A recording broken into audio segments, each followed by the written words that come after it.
Bonjour Julie, coucou, Bonjour Mélanie!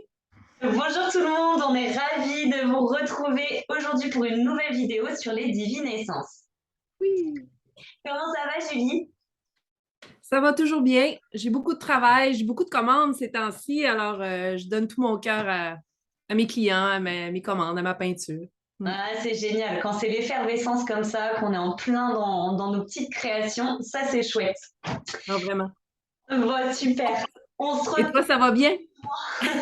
j'ai pas entendu, ça a coupé Julie. Et toi, comment ça va? Ça va, écoute, nickel aussi.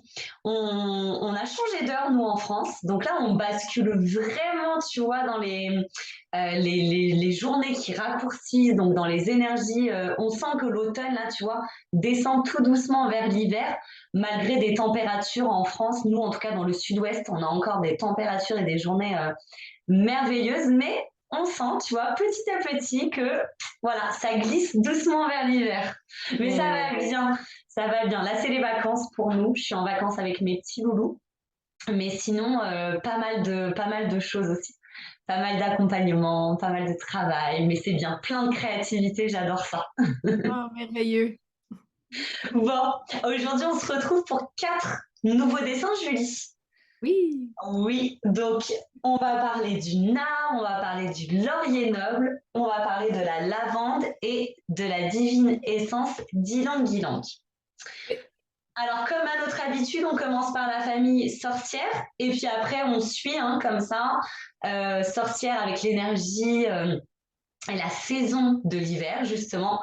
Ensuite, vierge avec la saison du printemps, mère avec la saison de l'été et enchanteresse avec la saison de l'automne. Mm. Donc, notre première carte aujourd'hui qu'on va vous présenter, c'est la carte du nard. Ouais, le nard qui s'appelle l'archétype de la passeuse. Je crois qu'on ne voit pas du tout l'écriture. Peut-être qu'on voit mieux toi, un peu mieux. Ouais, la À passeuse. l'envers. Mhm. Super. Alors cette carte, c'est une des premières que tu as faites.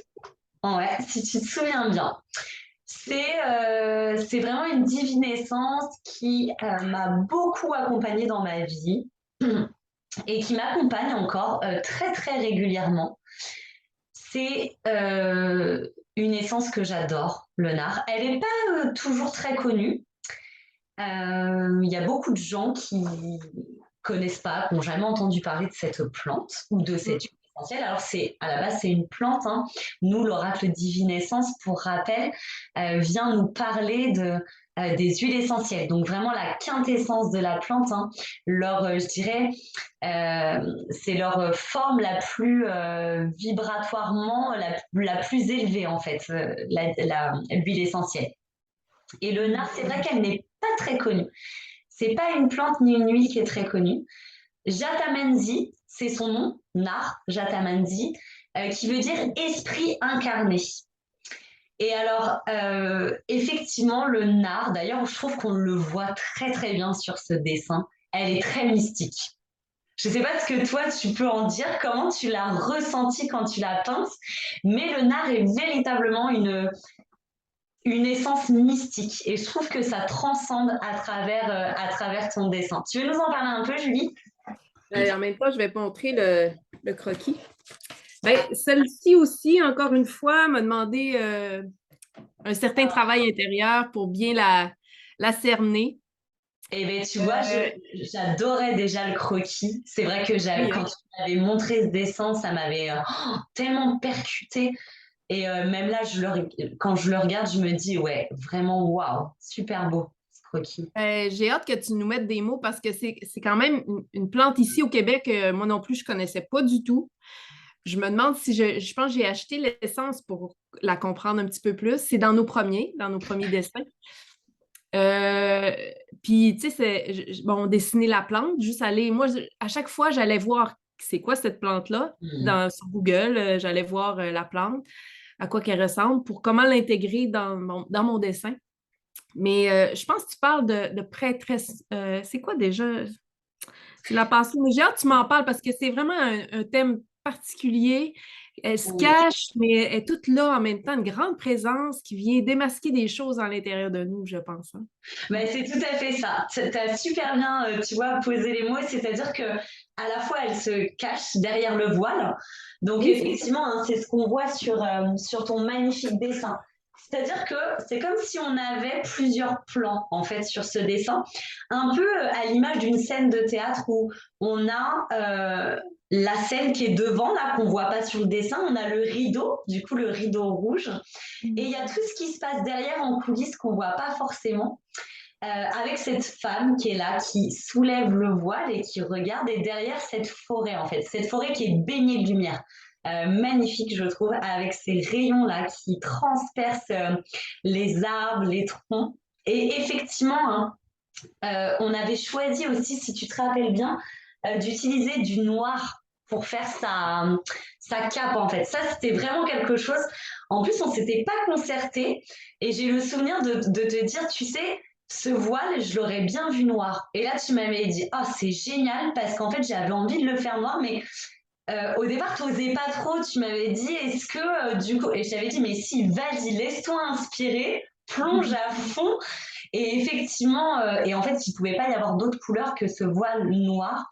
Mais donc, c'est une carte en fait qui est très mystique. C'est-à-dire que cette carte, alors introspective, hein, bien évidemment, on est dans les énergies sorcières. Donc, il y a quelque chose qui est très enfoui, encore une fois, hein, à l'intérieur. Elle vient nous faire contacter beaucoup de choses à l'intérieur. Et le nard, il faut voir un peu l'image de cette essence qui nous prend par la main et en fait qui nous fait descendre à l'intérieur de nous-mêmes, dans les strates, tu sais, des différentes couches de notre être, de notre existence. Il y a quelque chose aussi de très lumineux parce qu'on a derrière, effectivement, donc toute cette lumière qui perce, hein, qui transperce. Et puis, on a quand même ce corps de lumière pour cette divine essence. Tout à fait, qui est splendide.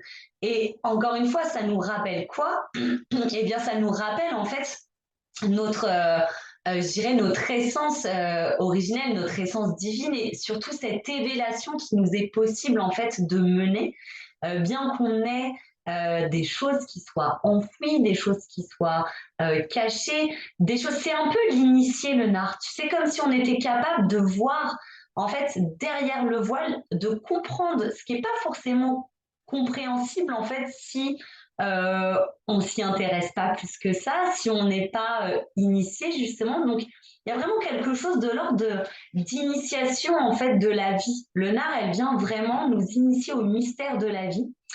Et puis, ce voile est très représentatif de l'arcane, pardon, du tarot de Marseille, de la papesse. La papesse, c'est cette femme qui est assise sur le trône, qui tient le livre de la connaissance, et derrière elle, en fait, elle a tout un rideau, tout un voile comme ça. Et c'est aussi faire tomber le voile de nos illusions. Donc, être capable vraiment d'aller contacter à l'intérieur en faisant tomber justement tout ce qui nous empêche, tout ce qu'entrave en fait de voir les choses telles qu'elles sont. Donc avoir un regard vraiment perçant sur nous-mêmes en fait, sur ce qu'il y a aussi à dénouer, à débloquer. Donc elle est voilà, elle nous emmène dans un voyage vraiment en profondeur à l'intérieur de nous-mêmes. Alors on peut peut-être lire les mots médecine. Donc Joël nous parle de passage, ombre, lumière, transformation intérieure, révélation, mort, renaissance, compréhension divine et énergie ascendante, descendante. Donc c'est à la fois être capable de se laisser transpercer par la lumière, par le divin, mais aussi de remonter de tout ce qu'on a, hein, du fin fond de notre tripes et d'élever, qu'il en sorte quelque chose, en fait, pour l'élever, l'amener justement de nos ombres, hein, partir de nos ombres et d'amener comme ça vers la lumière. Donc elle est vraiment, voilà, elle est très belle cette carte. Elle est très mystique, très vibrante. Il y aurait beaucoup, beaucoup de choses à dire. D'ailleurs, c'est une des cartes où effectivement, il y a pas mal de choses dans le livret, mais elle a une odeur qui peut déranger, vraiment une odeur très particulière, qui sent la terre, l'humus. Donc un peu la terre en décomposition, ça pourrait presque sentir des pieds. C'est très particulier comme odeur. Après, moi, j'aime beaucoup personnellement. C'est une odeur que j'aime vraiment énormément. Mais voilà, il faut pas s'arrêter justement à cette odeur qui peut être dérangeante, mais il faut nous laisser en fait embarquer avec elle. Il faut vraiment tendre la main, la laisser nous guider et il se passe généralement de très très belles choses avec cette carte. C'est d'ailleurs l'une des préférées, je crois même que c'est la préférée, de Katia Boukchich qui a préfacé l'oracle divinescence. Le nard est l'une de ses préférées. Et je trouve que d'ailleurs, elle lui va à merveille, cette essence, cette divinescence. Donc voilà, très belle carte, très beau dessin. Le nard de la famille sorcière. Alors. Deuxième. Ah, alors attends, non, deuxième, on va. Le laurier. Laurier noble, pardon, c'est ça. Voilà, super. Voilà, donc là, on change complètement de famille. D'ailleurs, on le voit, on change complètement d'univers, on change de couleur. Donc là, on retrouve notre vert très pétillant, très soutenu, notre vert printanier. Et très belle carte aussi, le laurier noble, avec un dessin tout de suite qui nous parle. C'est vrai que quand on regarde aussi ce dessin, on voit tout de suite voilà, la victoire avec cette médaille autour du cou, avec la couronne de laurier qu'on peut retrouver voilà, sur César, par exemple, cet homme conquérant, cet empereur conquérant. D'ailleurs, le laurier noble, c'est l'archétype de la conquérante. Tu vas pouvoir nous montrer ton croquis. Magnifique. Superbe. Très, très beau croquis, ouais. Tout simple. Ouais, mais très beau. Déjà, on sentait vraiment, enfin, voilà, les dessins sont déjà énormément parlants. Et je trouve ça tellement beau, ces croquis, on aurait envie, en fait, presque d'en faire un livre qu'on peut feuilleter aussi. Je trouve ça génial, en fait. Non, c'est très beau, vraiment. Ou alors faire c'est presque un. En fait, quand je les vois, tes croquis, Julie, on aurait envie de faire un livre de coloriage où en fait tu les as en vierge et que chacun pourrait y mettre ses couleurs selon voilà ce qu'il ressent, son humeur. Je trouve ça très très beau. On va Soyons créatifs. on ne s'arrête plus, ma petite Julie. Alors, parle-nous de cette belle. Ouais, très belle. Donc elle a voilà cette espèce d'étoffe rouge. Je trouve qu'il nous rappelle la victoire encore une fois, cette couleur rouge qui est vraiment la couleur mais conquérante. C'est une couleur qui nous demande de y aller, de foncer, de courage. On voit cette femme qui est voilà, qui a l'air d'être vraiment dans son comment je pourrais dire, dans sa posture. Elle tient sa posture. On sent que voilà, il y a quelque chose en elle de rassurant, de rassurer en fait, où vraiment elle sait où elle va, elle sait ce qu'elle veut et en tout cas son objectif est d'y arriver à tout prix. On sent qu'elle est vraiment là pour nous faire atteindre nos buts et nos objectifs. Avec cette voilà cette flamme qui me fait penser à la flamme olympique sur cette couronne. Donc le laurier, oui. Le laurier, c'est vraiment ça. La carte de la conquérante, on va lire les mots médecine. Donc c'est vraiment le courage, la capacité, l'élan, la vérité et le verbe créateur. Et effectivement, le laurier est très intéressant en fait pour venir travailler sur notre chakra de la gorge. Puis regarde, j'ai même mis la bouche ouverte, ça je m'en souviens parce que c'est la parole, puis j'ai ouvert la bouche du personnage pour... C'est le temps de... La bouche, le personnage effectivement a la bouche ouverte et ça nous rappelle ça.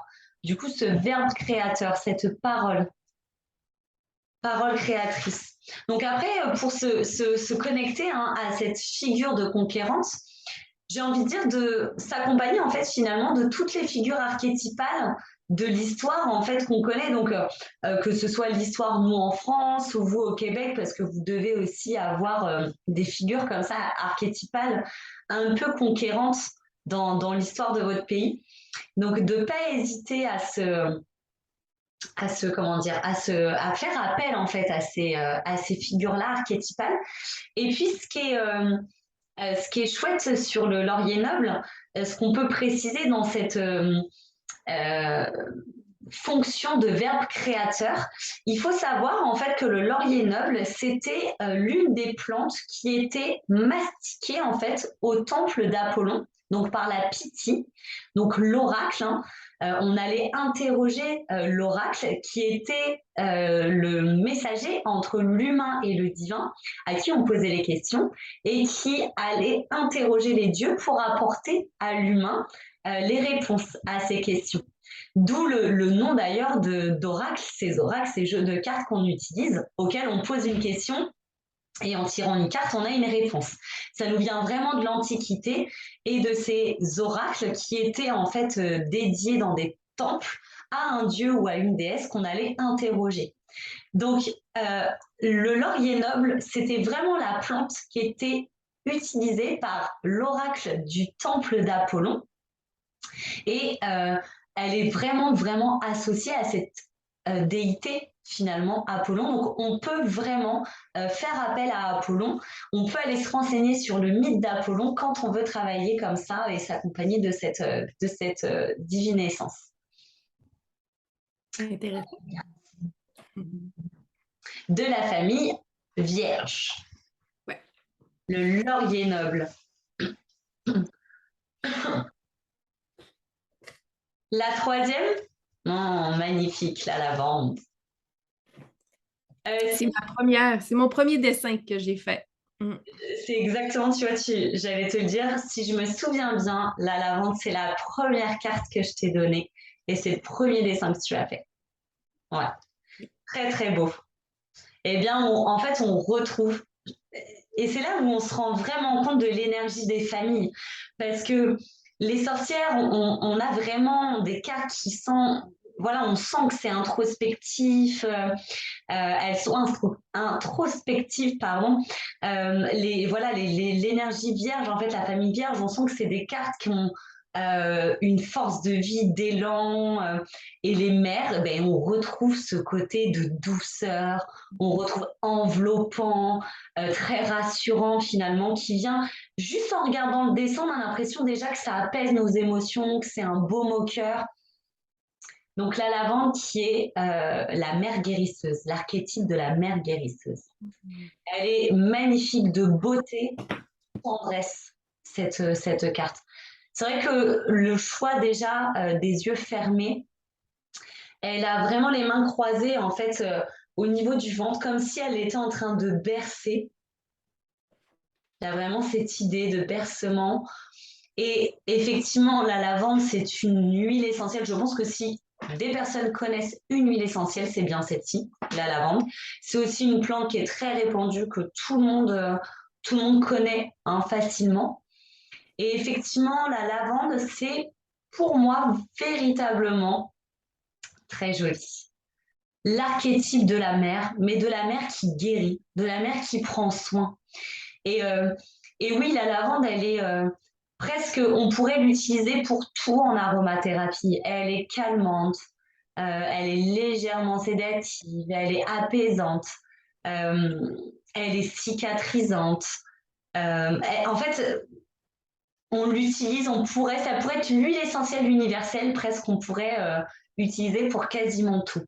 Il y a pas de contre-indication. Enfin voilà, elle est vraiment, on peut l'utiliser chez les enfants, on peut l'utiliser même en tant que femme enceinte, la lavande. Alors, on n'utilise pas d'huile essentielle les 3 premiers mois de grossesse, mais on peut l'utiliser après tout au long de sa grossesse. Enfin, c'est vraiment voilà l'huile universelle qui vient penser, nous accompagner. Lors de mon accouchement de mon garçon, c'était l'odeur. Je m'en mettais dans le dos, ça sentait la lavande à mon accouchement. Complètement. Et moi, je la recommande vraiment justement pour les accouchements, que ce soit dans les huiles de massage pour accompagner la maman, que ce soit en diffusion atmosphérique, à renifler. Ouais, c'est exactement ça. C'est vraiment une huile qui pense en fait, qui pense nos états d'âme, qui pense nos émotions, qui pense pas forcément nos blessures, mais aussi elle pense nos blessures, mais il y a vraiment tout en fait. On peut l'utiliser voilà, à tous les moments de notre vie. Elle a cette magnifique chevelure violette. J'adore ce clin d'œil que tu avais fait en fait du troisième œil au niveau d'avoir représenté en fait ce brin de lavande au niveau de son troisième œil. J'avais trouvé ça magnifique. Et il y a cette notion en fait avec la lavande de don, donner et recevoir. Et vraiment, elle permet d'ouvrir en fait notre troisième œil, d'ouvrir le don de soi, aussi bien dans être capable de donner à l'autre, mais être aussi capable de recevoir. D'ailleurs, l'arcane du tarot de Marseille qui vient en analogie, c'est la tempérance. Et vraiment, c'est ça, c'est être capable, voilà, ce mouvement fluide de vie, de donner, recevoir, aider, se laisser accompagner. Donc, il y a vraiment, vraiment ça. Associé sur la roue zodiacale au signe astrologique du Cancer, donc un signe d'eau. Très, très belle carte. Elle est magnifique. J'ai pas lu les petits mots médecine, on va rapidement lire les petits mots médecine, mais donc la mère guérisseuse, donc calme, apaisement, baume au cœur, étreinte, réconfort, donner, recevoir. Et c'est tout ce qui transcende, vraiment tout ce qui transpire dans ton dessin. C'est vraiment ces mots médecine, effectivement, qu'on retrouve dans la beauté de ton dessin. Elle plaît beaucoup, celle-ci. Elle touche beaucoup. Et c'est vrai.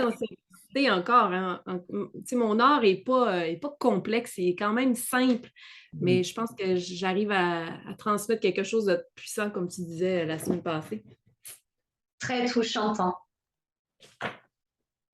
Alors, hey, on est déjà... Ah, celle-ci. Ylang Ylang, elle est sublime, cette femme Ylang Ylang. Alors, celle-ci, elle plaît aussi énormément. Donc, c'est la femme sensuelle, la femme charnelle.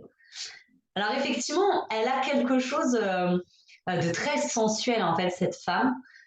En fait, l'esprit de cette plante-là, quand on la regarde, eh bien, on a envie, en fait, d'être elle, d'être cette divine essence, de s'assumer comme elle s'assume, d'assumer son corps, mais sans pour autant, il n'y a rien de prétentieux. En fait, c'est une beauté qui est naturelle, qui émane d'elle, vraiment, mais dans son plus simple appareil, hein, avec ce léger voilage qu'elle porte, qui laisse dessiner la courbe, voilà, on voit la courbe de ses seins qui apparaît.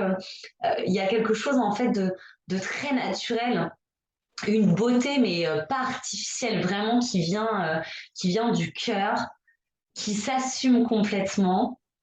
Et l'Ilang Ilang, cette femme sensuelle et charnelle, en fait, de quoi elle nous parle? Elle vient vraiment nous parler de réconciliation, en fait, hein, de réconciliation avec notre corps, avec l'image qu'on a de soi, avec l'amour qu'on se porte. Alors, elle nous parle aussi de sensualité, de sexualité, d'une sexualité épanouie, mais elle nous parle vraiment de ce lien au corps, en fait, et à je dirais, à notre amour propre, à l'estime de soi. Elle est vraiment très belle. Tu as le croquis de l'Ilang Ilang, tu peux nous le montrer? J'aimerais juste, parce que je connaissais pas, j'avais déjà senti l'odeur, ça fait longtemps qu'on en entend parler, mais la fleur, c'est une fleur orange. C'est pour ça, c'est les cheveux, dans le fond. C'est comme la fleur, c'est comme ses cheveux. C'est comme des genres de filets orange. Je me souviens de ça. Je vais vous montrer le Et oui. cheveu jaune or que j'avais marqué. Et ça, c'est le croquis, tout simplement. Magnifique. Sensuel, mais... C'est vrai que la chevelure nous rappelle la fleur d'Ilang Ilang. Qui d'ailleurs en Indonésie, en fait, Ilang Ilang, c'est la fleur des fleurs. Donc en fait, c'est vraiment la fleur souveraine en fait dans le royaume des fleurs. C'est la reine, tu vois. Il y a ce côté déesse, quoi, ce côté Qu'on a tous en nous. et qu'on a en nous qui demande juste à être réveillé. Je vais vous lire les petits mots médecine. Et tu vois, alors Après, c'est pas pour rien, mais dans le livret, la famille Enchanteresse est la dernière famille. Et celle-ci, elle porte le numéro 8, qui est la dernière des cartes de la famille Enchanteresse, mais d'ailleurs la dernière des cartes du jeu. Elle clôture. Et en fait, je trouve que quand on fait ce voyage divin avec les huiles essentielles, c'est magnifique de se dire que, eh ben, on clôture, on chemine et on termine avec cette ylang-ylang qui nous emmène presque au bout du voyage finalement, tu vois, à cette reconnexion totale à notre corps, à cet amour que l'on se porte. Très belle. Vraiment, elle est là, elle est posée. En fait, sa simple présence impose. Elle impose d'elle-même. Hein. Donc, les mots médecine, c'est la volupté, la beauté, la légèreté, l'acceptation du corps et la sexualité. Alors, il y aurait plein de choses à dire aussi sur cette, comme sur toutes d'ailleurs, mais je vous invite vraiment à aller découvrir l'oracle et le livret parce que elle est aussi superbe quand voilà, il y a des trop plein d'émotions comme des grosses colères. Elle a un côté vraiment apaisant. Enfin, elle est très particulière au niveau de l'odeur. C'est un mélange un peu de tiare, de vanille, de monoeil. Elle a vraiment une odeur voilà, qui est envoûtante, l'ylang-ylang. C'est une très belle carte, un très beau dessin et c'est une huile qui est assez envoûtante. Superbe, magnifique, vraiment, très très belle. Et puis, quand on s'accompagne avec elle, ben c'est bien aussi d'aller regarder un peu le mythe d'Aphrodite, tu vois, cette déesse de la beauté, de l'amour, de la sensualité. C'est une figure vraiment archétypale avec laquelle on peut s'accompagner quand on travaille comme ça avec l'ylang-ylang. Voilà, super. Bon, ben, génial, Julie. Merci beaucoup. C'était encore une belle série. Hein. Je vais mettre les dessins en ligne. Ouais. Sont disponibles à la vente si vous êtes intéressé. Ils vont être sur ma boutique en ligne, en lien dans le descriptif de YouTube. Ta boutique, hein, www.julie... juli.ca. Ouais, Julie, J-U-L-I, il n'y a pas de E.ca pour retrouver effectivement ta boutique en ligne. Mais on remettra le lien. Donc, chacun pourra aller faire son petit marché et aller choisir les œuvres qui lui parlent. Merci beaucoup, Julie. On vous remercie tous et puis on se retrouve la semaine prochaine pour une nouvelle présentation des Divines Essences. Merci beaucoup. Merci à toi. Embrasse fort. Belle semaine et on vous souhaite à tous et à toutes une très belle semaine. Bye bye. Bye.